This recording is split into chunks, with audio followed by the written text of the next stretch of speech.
Test, test, test, test, tout va bien. Test, test, test, test, test, tout va bien.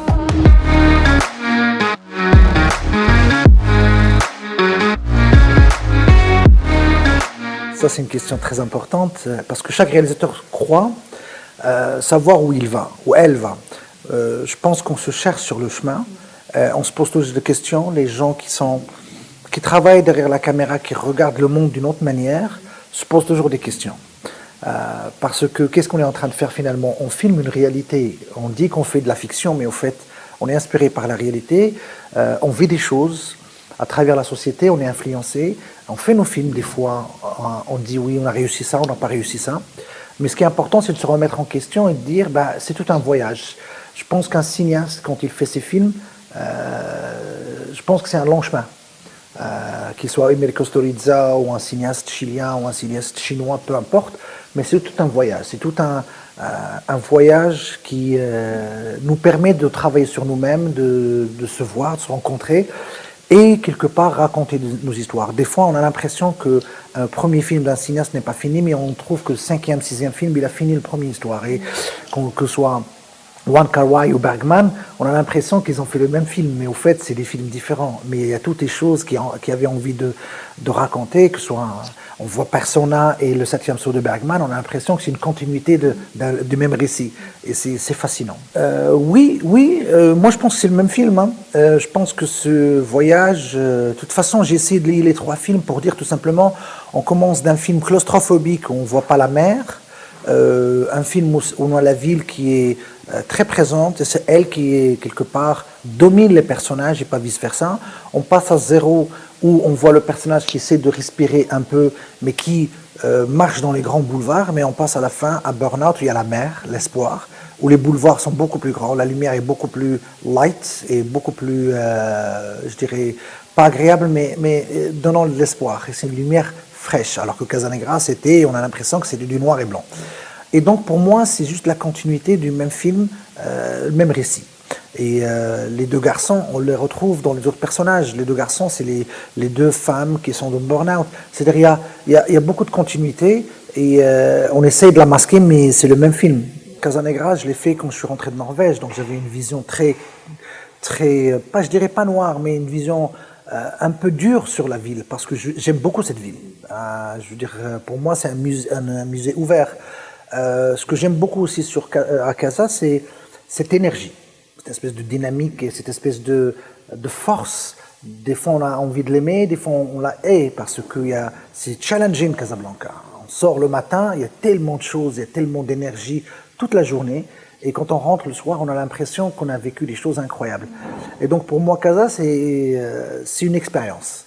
Maintenant, la filmer, c'est en fonction du mood où on est, c'est en fonction de l'expérience qu'on a eue avec Casablanca et c'est en fonction de l'âge. Maintenant, ça fait quand même des années que je vis à Casa, je la vois différemment. Et du coup, ça se voit dans le travail, ça se voit surtout dans la lumière.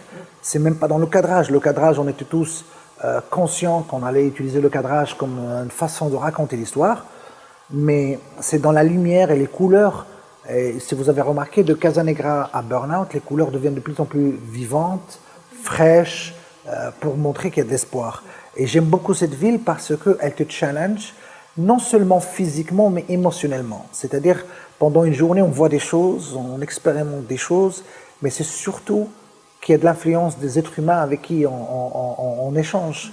Et c'est une ville riche. Mais des fois, en étant dans un petit café, je regarde les gens, je regarde ce qui se passe et je vois ces bâtiments. J'ai l'impression que c'est une femme qui a été violée, mais qu'elle résiste. Elle est digne, elle refuse de tomber.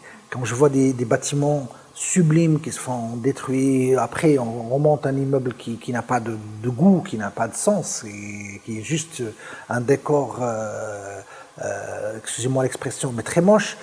Tu te dis, mais pourquoi ? Qui a autorisé ça? Qui est l'architecte qui a pensé ça?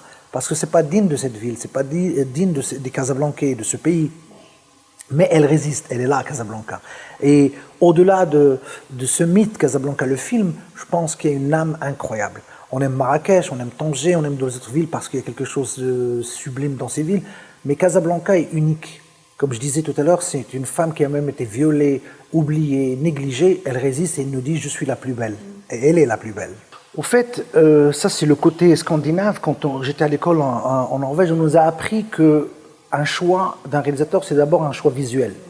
C'est-à-dire que dans Casanegra, on s'est dit qui est le personnage le principal du film, c'est la ville, c'est Casablanca. Et les garçons, ils sont fragiles, ils sont bouffés par la ville. Et le monstre, c'est la ville, c'est les bâtiments. Et du coup, quand j'étais enfant aussi, je venais voir Casa et je la voyais dans le bus, la 7e qui venait de Asfi. Je regardais Casa et c'était ces bâtiments, c'était ce petit garçon qui découvre ce monde un peu à la New York. Et c'est immense. Donc, je posais la caméra par terre pour montrer d'abord que ces garçons sont fragiles et que c'est la ville qui domine, c'est pas le contraire. Et que ces deux garçons sont perdus dans cette immensité urbaine et qui n'ont pas le choix que de survivre et que de se battre. Dans Zéro, c'est autre chose. Dans Zéro, la caméra est le même moteur que le personnage, Anas El Bouab, qui lui a le contrôle mais il est fragile. Donc c'est le personnage qui est encore plus fragile, mais qui arrive à survivre dans cette ville avec des couleurs rouges et bleues. Si vous avez remarqué, dans Zéro, il y a beaucoup de rouge et bleu. Et donc ce monde où il est perdu, mais en même temps, il y a une porte, il y a une fenêtre. Mais dans Burnout, la caméra, la hauteur des personnages, il est un peu plus haut. C'est-à-dire que maintenant, c'est la ville qui regarde. Mais cette fois-ci, on a ouvert les boulevards et c'est la mer.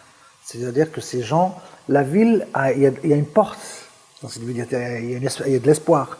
Mais le choix de la caméra, le design des images, c'est fait en fonction de ce désir de dire que la ville, elle peut être ce que nous, on veut, finalement. On peut la subir, mais on peut la vivre aussi. Et c'est ce que j'ai appris, moi, à accepter aussi à Casablanca. Au début, j'avais cette relation love-hate, ou amour et haine.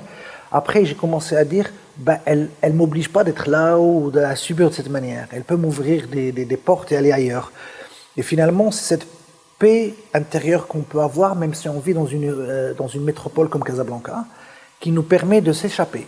En plein ville, mais on peut s'échapper. Et donc Casablanca, pour moi, c'est une ville qui te permet de prendre ce que tu veux de cette ville. Elle est généreuse, voilà le mot, elle est très généreuse. Et dans les 3 films, j'ai essayé de montrer à quel point on peut la voir noire, jusqu'à ce qu'on peut la voir ouverte, généreuse et prête à donner. Sauf qu'il faut toujours se rappeler que c'est quand même une ville qui se bat pour rester comme elle est, c'est-à-dire avec un art déco, avec une histoire, parce que c'est une ville pleine d'histoire. Et finalement, ces bâtiments reflètent un peu l'âme casablancaise, qui est une âme extrêmement intéressante, extrêmement riche et extrêmement généreuse. Tout d'abord, la nuit. Pourquoi la nuit? Et après, je reprends pour les difficultés. La nuit, parce que j'ai découvert Casablanca au moment où je suis rentré au Maroc, et j'étais fasciné par un écrivain américain qui s'appelle Charles Bukowski. Et Charles Bukowski parlait un peu des marginalisés dans la rue. Et quand je suis revenu, je venais d'un pays extrêmement développé, qui est la Norvège, où on ne voit pas ça. C'est la nuit, tu sors, c'est comme le jour, où les gens sont en sécurité, il y a une espèce de paix tout le temps, on voit presque pas de pauvres. Et je reviens dans Casa que j'aime beaucoup, que j'aimais avant que je parte, et je vois qu'il y a un monde qui sort la nuit. Un monde des marginalisés, des pauvres, des gens qui doivent survivre, des gens qui viennent d'ailleurs, de loin, pour trouver un peu d'argent ou pour se nourrir. Et ça crée un autre monde, en parallèle au monde de Casablanca la journée. Et je commençais à m'intéresser à ce monde. Et j'ai trouvé qu'il y a beaucoup de poésie, qu'il y a beaucoup de force, beaucoup de richesse. Et comment les gens, pour arriver à survivre dans un monde dur et brutal, et ça me fascinait. Donc la nuit, ça me permettait justement de faire ce travail sur ces personnages. Et surtout, ça me permettait de travailler le design que j'avais dans ma tête sur Casa, qui est la nuit. Parce que la nuit, on travaille, nous, la lumière. Le jour, la lumière est déjà faite, elle est là, elle est très claire. Et donc, dans ce monde, la nuit, ça me permettait de découvrir un peu comment un nouveau Maroc que je ne connaissais pas. Ensuite, les difficultés qu'on a, c'est que la nuit, c'est très dur. Parce que d'abord, il faut éliminer Casablanca, et les lumières à Casa, malheureusement, elles sont jaunes, elles sont pas blanches. Ça veut dire qu'il faut retravailler la lumière. Là, on passait, on rechangeait toutes les lumières, toutes les lampes. Donc, je me rappelle, on perdait pas, mais on utilisait au moins 3, 4, 5 heures 5 heures pour faire la lumière, pour retravailler la lumière. On ne peut pas juste mettre la caméra dans une voiture et rouler et filmer Casa, c'est pas possible. On aura une lumière jaune et on n'aura pas Casa comme on veut. Les murs vont disparaître. Donc, chaque bâtiment, il fallait ramener de lumière, Donc des fois, on réveillait les gens parce qu'on ramenait des grosses lampes, on réveillait les gens qui ne comprenaient pas. Ils sont dans leur salon et puis il y a le soleil qui arrive. Et ils ouvrent et puis ils trouvent une lampe de 12 kilos. Donc c'était marrant de voir comment les gens réagissaient à ça. Et il y a les gens qui sortent, qui roulent très vite. Donc il fallait calmer les gens, la circulation, le bruit, parce qu'il est très bruyant de Casablanca. Mais c'était un challenge, non seulement pour la caméra, mais pour le son, pour les acteurs. Ça a été toujours fascinant de dire à un acteur action parce qu'il faut qu'il fasse abstraction à tout. Et malheureusement, quelque part, loin, il y a une moto qui passe, ou il y a la police qui passe, ou il y a quelqu'un qui crie de rien. Et ça nous donnait encore plus de la profondeur. Et c'est ça que ce que je dis, moi, Casablanca est riche, il faut la prendre telle qu'elle est. Mais les difficultés, elles y étaient beaucoup. La nuit, c'est pas facile. En plus, on filmait en février qui faisait hyper froid. Et donc, mais ce qui est fascinant dans tout ça, c'est quand on ramassait nos affaires à 7 heures du matin, nous on rentrait et les gens sortaient pour aller travailler. Et tu vois, on avait l'impression que c'est notre ville. Et c'est pour ça dans Casanegra, quand on voulait filmer tôt le matin, je mettais ma caméra prête 5 heures du matin. Dès que la lumière arrive, on filmait et ça nous donnait cette impression que c'est un autre monde. Et c'est ça Casa, c'est juste cette force de variété, de ces facettes différentes qui nous donnaient la force de la filmer. Et j'aimerais bien que, encore une fois, on va la filmer, mais d'une autre manière. Et on avait beaucoup. Et on avait beaucoup. Il y avait le cheval, il y avait quand Omar devait sauter de la fenêtre pour aller sauver la tortue. 8 étages, sans sécurité. Moi, j'avais peur. Il y avait la scène de la voiture. Il y a des scènes avec Anas qui, je me disais comment on va réussir. Parce que non seulement Anas ou Omar devaient marcher dans la ville, mais il faut qu'ils marchent avec une façon très élégante à l'image de cette ville. Et il y a beaucoup de choses, il y a beaucoup d'anecdotes. Je me rappelle Ben Brahim, avec Omar, quand il faisait une scène, ils les insultaient beaucoup. Et juste après, quand je les ai coupés, je les retrouvais en train de faire leur prière. Et je trouvais ça, c'était marrant. Je disais, mais c'est magnifique. Dans leur tête, ils ont commis un péché alors que c'était juste du cinéma. Anas, le pauvre Anas, que je lui disais, non, tu as mal pris la cigarette, refais. Donc une nouvelle cigarette. Le pauvre, je ne sais pas combien de cigarettes il a fumé dans ce film. Donc, non, c'est très intéressant. Mais au fait, en tournant ce film, je n'ai reçu que de l'amour de mes acteurs. Et je me rappelle, quand je les ai soignés, tout le monde me dit, mais ça va pas marcher, c'est des amateurs, ils connaissent rien, ils n'ont pas d'expérience. Mais je sentais qu'ils avaient le professionnalisme, le talent, l'énergie. Et la première scène, je me rappelle très bien, quand ils couraient, il y avait les flics derrière eux, on était dans une voiture et je regardais dans le viewfinder et je regardais mon DOP qui me disait, Nordin, we have a winners, they are winners, c'était gagnant. Et les deux garçons, il y avait une énergie incroyable entre Omar et Omar. Bon, pour moi, il y a la ville bien sûr, mais c'est eux le film. Et c'était naturel. Au bout du deuxième jour, je n'avais pas trop d'efforts à faire par rapport aux acteurs. Il fallait juste que je dise 1 ou 3 mots et ils continuaient. C'est-à-dire la bagarre, le conflit tout le temps, et ils se comprenaient. Et ça, on avait créé une énergie incroyable entre les deux garçons. Au fait, cette scène a été juste volée de mon propre père de SFI. Quand j'étais enfant, il me disait 3 personnes, tu leur fais jamais confiance. Et il me le répétait tout le temps. Et c'était gravé dans ma tête. Et au fait, la majorité des dialogues, ou la majorité des scènes qu'on a fait, c'était des scènes inspirées par ce que j'ai vécu ou par ce qu'on avait vu.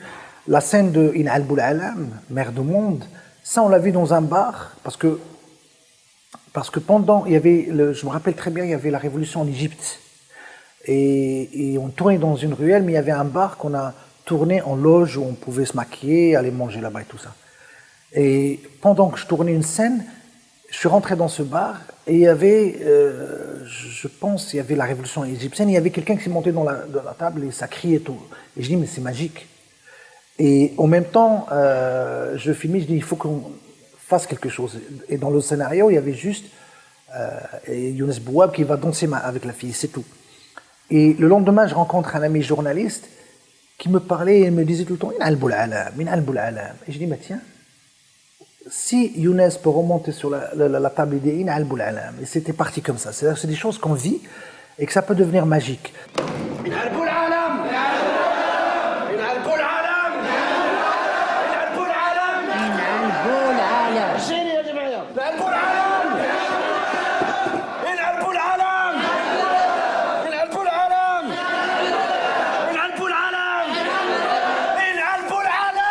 Mais ce monde, la nuit, te permet de créer des choses comme ça, parce qu'il est riche. Parce que j'ai l'impression que les gens sortent la nuit, c'est aussi pour être eux-mêmes. Il y a des choses qui sortent. Et j'ai trouvé cette scène intéressante. Il y a celle-là, il y a aussi la scène finale avec Dedes. Et vous savez, quand vous avez affaire à des acteurs intelligents, vous leur donnez un texte, mais ils vont vous surprendre, parce qu'ils sont imprévisibles. Et je disais à mon photographe, attention, je sens qu'il y a quelque chose qui arrive. Et que ce soit Younes, que ce soit Dedes, que ce soit les garçons de Casanegra, et aussi des scènes de burn-out, je savais qu'il y a quelque chose dont on n'a pas le contrôle qui va sortir. Et c'est là la force, je pense, de la mise en scène, c'est quand tu sens quelque chose, tu laisses, tu ne dis pas couper. Et il y a beaucoup de scènes dans les 3 films qui ont été ramenées par les acteurs eux-mêmes, que j'avais aucun contrôle. Et que sur ça, je construisais autre chose. Donc, ça parce que on a affaire à des acteurs intelligents. Younes, quand il fait sa retraite comme ça sur lui, quand il ferme, je trouvais qu'il était d'une force incroyable. Younes n'avait pas besoin de parler, il a besoin de regarder. Et ça me rappelait beaucoup Robert De Niro. Cette force de regarder, c'est un regard, et tu as l'impression que ce monsieur a vécu des choses. Et comme il marche, j'étais fasciné de sa façon de marcher, que je le filmais tout le temps en train de marcher, tout le temps. Même des scènes que je n'ai même pas utilisées. Parce que je voulais m'inspirer. Donc il m'inspirait pour le personnage. Et donc quand on a des acteurs intelligents qui puisent dans leur propre vécu aussi, ils sont généreux, sont extrêmement généreux, la caméra, elle peut juste tourner. Et moi, je cherche. Et donc je me rappelle Majd, tout ce que il a donné dans ce film, moi je pense que je lui ai ramené 60%, les 40%, c'est lui. À un moment donné, il avait très peur de personnage, parce qu'il y a des dialogues osés et tout ça. Mais à la fin, quand il a commencé à connaître le personnage, il est parti. Et c'était lui qui poussait les limites.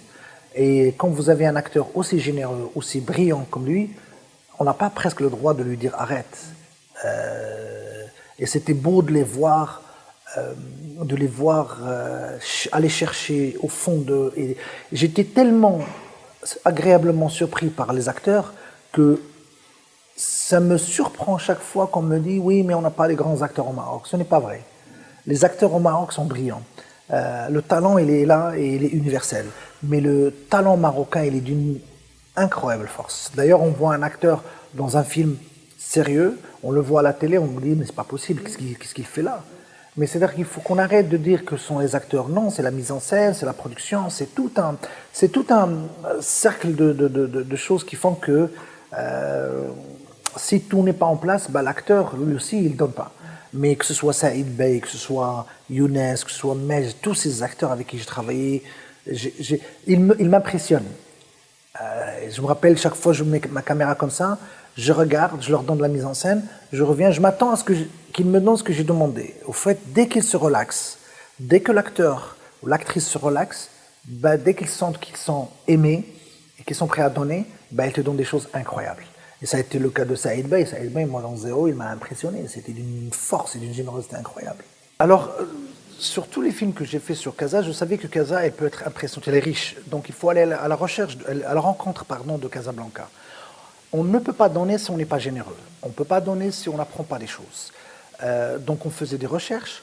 On faisait beaucoup d'exercices. On a toujours à notre disposition un théâtre qui n'est pas loin d'ici, à Casa, où on fait des exercices. Et en faisant des exercices, on apprend, je vois un peu la force et la faiblesse de chaque acteur.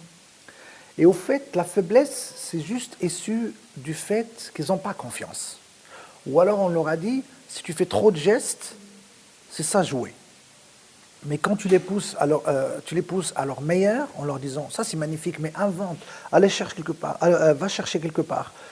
Et ils découvrent qu'ils sont capables d'inventer. Et ils sont à l'aise et ils créent des choses sublissimes. Donc par rapport à Casanegra, je prenais les deux garçons. Je les amenais chez les riches comme je les amenais chez les pauvres. Je les amenais dans les bars que je ne connaissais même pas. Mais en rentrant, même moi, je disais, mais qu'est-ce qu'on fout ici? Mais plus je les poussais à découvrir, plus je me retrouvais moi à expliquer qu'est-ce qu'on fout ici. Zéro, la même chose. Rawia, tu parlais de Rawia. Rawia, mais elle me disait, mais quel bartender tu veux? Comment cette femme est? Je lui dis juste libre. C'est une femme libre. Et elle est partie faire sa recherche. Ben Brahim, au début, il a résisté aux gros mots, tout ça, mais dès qu'il a compris que c'est pas lui, que c'est le personnage, il est parti chercher des choses extraordinaires. Et je découvre qu'il chante, je découvre qu'il danse. C'était juste fascinant.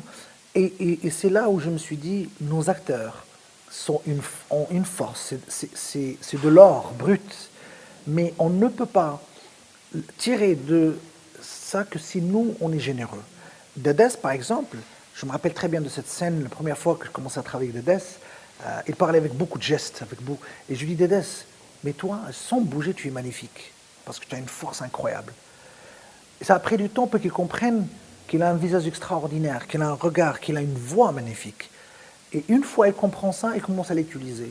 Et c'est là où tu vois que, pour moi, Dedès aurait fait un film américain, il n'y aurait pas de différence entre les grands acteurs. Mais c'est toujours question de confiance en soi, et c'est toujours question de la connexion qu'on a entre le metteur en scène et l'acteur.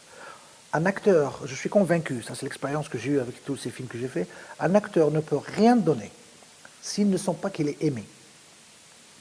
Et sentir être aimé, c'est tout d'abord que le réalisateur vient lui dire « j'ai confiance en toi ». C'est fondamental. Une fois il a ça, les barrières s'enlèvent. Et il ou elle va faire sa recherche, il peut ramener des idées. Moi, j'étais fasciné par Sarah Perlez, par exemple. Sarah Perlez, je lui donnais des petites choses comme ça, elle me ramenait plein de trucs. Mais j'ai rarement vu une actrice folle qui part à la recherche son personnage. Il a fabriqué son personnage. Elle est partie parler à des étudiantes, elle est partie travailler sur le truc de médecine. Pour moi, c'est ce que j'appelle les acteurs non seulement talentueux, mais intelligents. Et Sarah Perlez, dans Burnout, c'est elle. À un moment donné, je disais au photographe, non, la film comme elle a proposé, parce qu'elle a compris le personnage.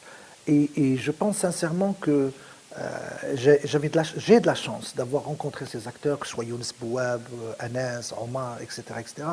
Majd, pour moi, c'était une découverte. Je l'ai vu partout, Majd.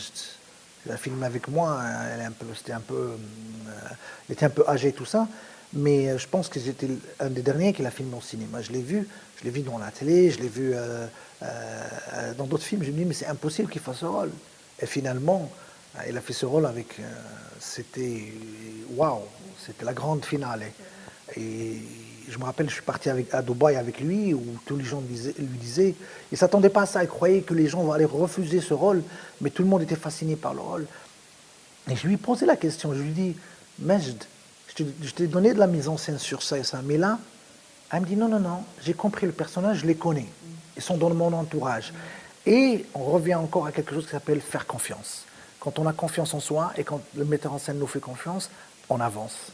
Au fait, c'est le film le plus compliqué. Des fois, quand je le revois maintenant, je me dis, mais j'aurais pu faire ça, j'ai raté ça, j'ai réussi ça. Pardon. C'est intéressant parce que c'est le film qui m'a appris beaucoup plus de choses sur mon métier, sur moi, sur ce que j'ai envie de faire prochainement. Et c'est pour ça que aujourd'hui, je pense que ce qui se passe aujourd'hui dans le cinéma marocain, en tout cas je parle de ma génération, les gens que je connais, il y a une réflexion, il y a une remise en cause. Qui sommes-nous et qu'est-ce qu'on veut faire? Est-ce qu'on veut faire un cinéma pour aller dans les grands festivals du monde? Est-ce qu'on veut faire un cinéma pour notre public? Est-ce qu'on veut faire un cinéma pour les futures générations? Donc les questions sont là. C'est peut-être des questions, vous allez me dire, existentialistes et tout ça, mais on est des artistes, on est hyper sensibles à ça. Qu'est-ce qu'on voulait hier? Est-ce qu'on voulait juste être célèbre? Est-ce qu'on voulait juste faire des films? Est-ce qu'on voulait raconter des histoires? Ou est-ce qu'on voulait toucher une société qui est très complexe? La société marocaine est très complexe. Elle est ouverte, mais elle est complexée. Et nous, on voulait, avec toute la force qu'on avait quand on est rentré au Maroc, on se disait, pas de cinéma complexé. On est venu pour raconter le Maroc tel qu'il est. On assume nos diversités, on assume nos qualités et nos défauts. Et que je m'en fous ce que l'autre pense de moi. Parce que on est assez mature pour qu'on puisse raconter nos histoires sans attendre que ce soit les Français ou les Espagnols ou les Américains qui vont venir, encore une fois, nous filmer de leur point de vue, qui est généralement folklorique. Et j'ai dit, on a des belles femmes et on a de bels hommes, on va les filmer comme on voit, dans notre misère et dans nos contradictions.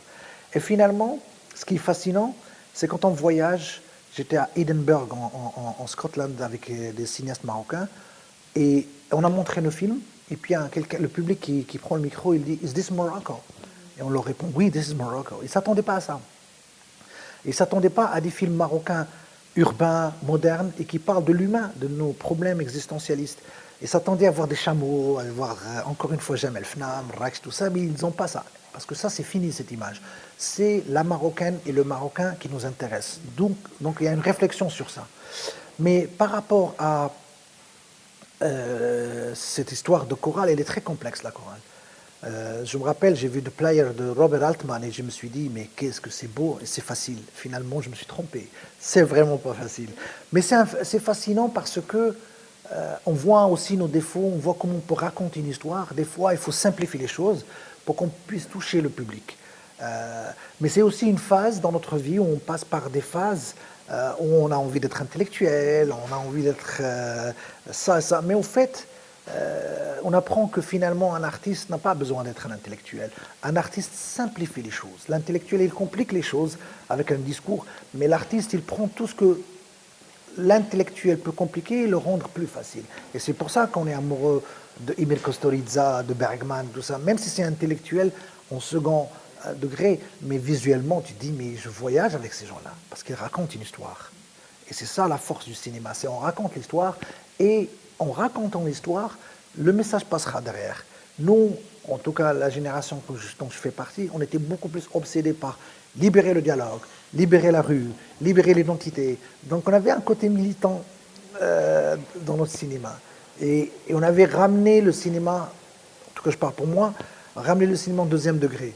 Là, il y a une réflexion sur les choses, racontons une histoire, et en racontant l'histoire, le message passera. Écoute, j'ai eu de la chance de tomber sur des monteuses, femmes, qui ont ramené une sensibilité féminine. Je me rappelle, Casanegra était une expérience extraordinaire. C'est une femme qui l'a monté, avec les dialogues. Parce que chaque fois on montait 3-4 minutes, on amenait quelqu'un, on lui dit qu'est-ce que t'en penses? Ah, mais ça va pas, ce film ne passera jamais, mais c'est quoi ces dialogues? C'est quoi ce Maroc? C'est pas le Maroc. Mais c'est ce que... Il y a eu du jugement tout le temps, tout de suite, il y avait le jugement par des gens de techniciens. Et cette jeune femme me disait, ah, non, c'est comme ça que je vois le Maroc, c'est comme ça que tu vois le Maroc, il faut qu'on arrête. Et c'est une inspiration. Donc il a ramené son côté féminin au montage. Et c'était aussi le cas des autres films. Ce qui était compliqué dans Burnout, c'est qu'on a filmé différentes stories, mais on a oublié de les balancer quelque part dans la narration. Et quand on voulait structurer tout ça, ça a été très compliqué. Et on ne structure jamais aussi bien comme on veut si la narration, au début, n'a pas été balancée. Les histoires, il fallait les balancer. Et ça, c'est une leçon à prendre avec soi et avancer sur ça. Mais il y a des moments magiques. Il y a des moments magiques, je me rappelle très bien avec Sarah Perles, avec Morjana, avec le garçon qui est sublime. C'est des moments magiques où des fois, tu te dis, voilà la raison pourquoi j'ai envie de faire du cinéma. C'est juste pour toucher, créer de l'émotion.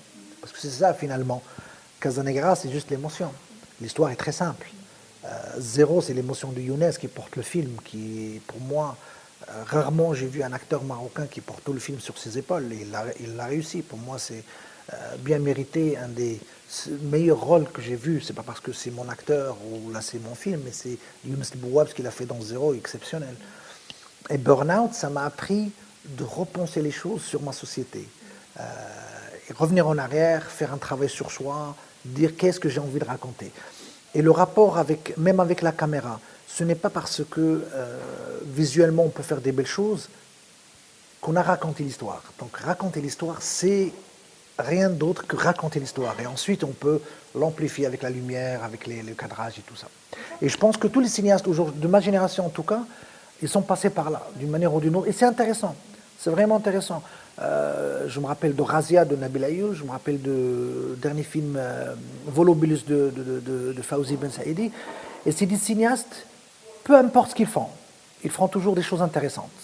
Parce que dans leurs films, il y a des moments de grâce extraordinaires qui font que tu te dis « Oh my God, voilà la raison pourquoi j'ai envie de faire du cinéma. C'est parce que cette scène, c'est parce que ce moment, Et c'est pour ça que je dis, aujourd'hui, nos cinéastes, Le Maroc a une force aujourd'hui de frappe dans nos cinéastes qu'il faut qu'on la développe, qu'il faut qu'on avance et qu'on va vendre le Maroc. Parce qu'aujourd'hui, je l'ai toujours dit, c'est devenu un cliché dans ma bouche, l'image est la force, l'arme la plus puissante qu'on peut avoir aujourd'hui.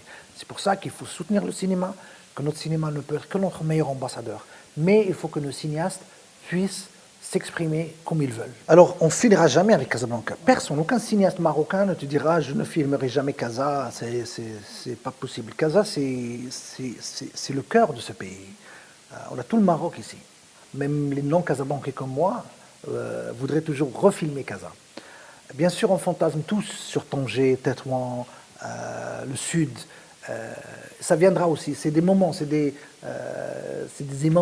émotions. Là, aujourd'hui, dans ma tête, même si je ferai un autre film avant, qui s'appelle Mira, c'est Tanger qui me fascine. C'est ruelles, c'est cette lumière, c'est les Tanjaouis. Tanjaouis, c'est des gens magnifiques, extraordinaires, riches, beaucoup de contradictions, beaucoup de leur dialecte. Ça me fascine. Maintenant, entre Casa et Tanger, je passe par Azro et Aïlouh, qui est Mira. Mira, l'histoire d'une jeune fille de 13 ans qui, en grandissant, elle influence d'autres personnages. Et en influençant ces personnages, elle découvre que le plus beau cadeau qu'on peut donner à un être humain, c'est sa liberté. Donc c'est la liberté de grandir, la liberté de réfléchir, la liberté d'influencer, et c'est surtout la liberté d'assumer que je suis une jeune fille, que je vais devenir une femme dans un pays comme le nôtre. C'est une histoire de femme, oui, mais d'abord c'est une histoire de quelque chose de fondamental, c'est la liberté. La liberté que cette jeune fille prend, la grand-mère, du village, de la pression sociale, de la pression d'elle-même sur elle-même, mais c'est une jeune fille qui rêve. Et tant qu'on rêve, on avance. C'est-à-dire il faut peut-être partir ailleurs pour revenir chez soi. Safi, c'est une ville qui me touche. Bien sûr, je suis né là-bas, j'ai grandi dans une ville qui était riche, qui était libre. Il y avait la joie de vivre. Chichat, la vie, le culinaire était riche. Les familles, comme on l'a dit, il y avait les Portugais, les Juifs, les musulmans, les Berbères, tout le monde était là. Et il y avait les pêcheurs, parce que c'est un port.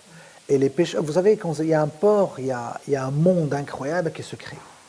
Je me rappelle dans Casanegra, dans Burnout et dans Zéro, il y a beaucoup de mon père.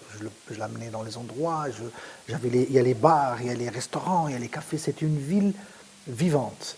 Et toutes les femmes, quand je ferme mes yeux, je reviens en arrière dans le temps, toutes les femmes, elles étaient libres. Elles dansaient, elles chantaient dans la rue, elles partaient chercher l'eau, mais elles chantaient. Maintenant, il n'y a plus de ça. Quand je reviens à Safi, tu sens que ça déprime. Tu sens que les gens sont déprimés, les gens sont dans les cafés, ils s'assoient, le temps passe. On a l'impression qu'on revient dans le temps. On a l'impression que c'est Twin Peaks. Tout est arrêté. Tout est arrêté. Et je me dis, où est-ce qu'elle est partie cette joie de vivre? Elle est où cette richesse?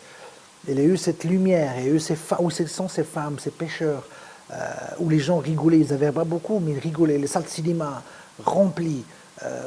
Et je me pose la question, où est-ce que tout ça est parti?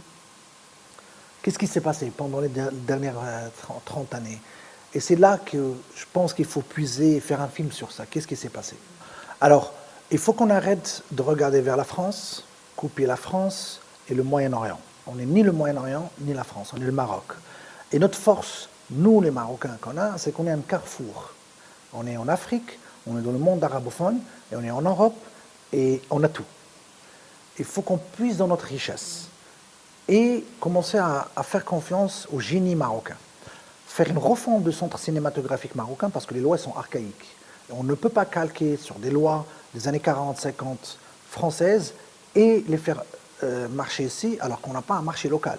On n'a pas de marché local. On ne peut pas parler d'une recette avance sur recette alors qu'on ne gagne pas de l'argent. Ensuite, il faut revoir un peu qu'est-ce qu'on a envie, quel genre de cinéma on veut faire. On veut faire un cinéma moderne, on a la capacité de faire le cinéma. Il faut investir. Et je vais vous donner un exemple très très facile. J'ai vécu en Norvège pendant 25 ans et les Norvégiens, très riches comme ils sont, ils avaient un grand complexe par rapport aux Suédois et aux Danois. Et ils disaient pourquoi les Suédois, les Danois, ils sont toujours à Cannes, Berlin, aux Oscars et tout ça, et pas nous. On a plus d'argent qu'eux, on a un pays plus intéressant qu'eux, et on est dans l'espèce de carrefour. Hein. La Norvège, c'est le carrefour du Nord.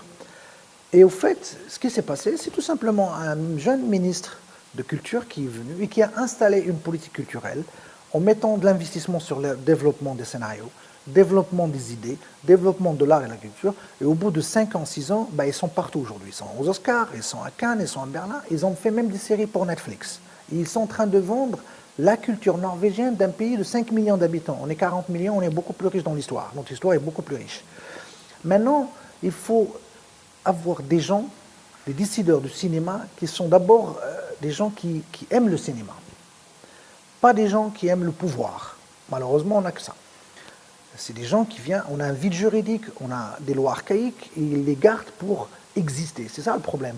Comme c'est des gens qui n'ont jamais été des artistes, ils extériorisent leur complexe pour vouloir dominer les cinéastes, avec des lois terribles, vieilles lois. Maintenant, ce que moi je propose, c'est ouvrir les portes et que le meilleur gagne. Pourquoi une carte professionnelle à un réalisateur? Ça n'existe nulle part au monde que chez nous. Et ça, c'est français, ça, c'est le colonial français, c'est le pouvoir colonial. Parce qu'ils ne voulaient pas que les indigènes, juifs et musulmans fassent du cinéma. Aujourd'hui, il faut une carte professionnelle qui est juste débile comme idée. Ouvrir les portes, ouvrir la porte aux jeunes. Parce que nous, ce qui va motiver les artistes, c'est d'autres artistes. C'est la compétition. Et on fait de tout. Le cinéma d'art, de la comédie, de l'action, tout est là. Et c'est comme ça qu'on va créer le besoin.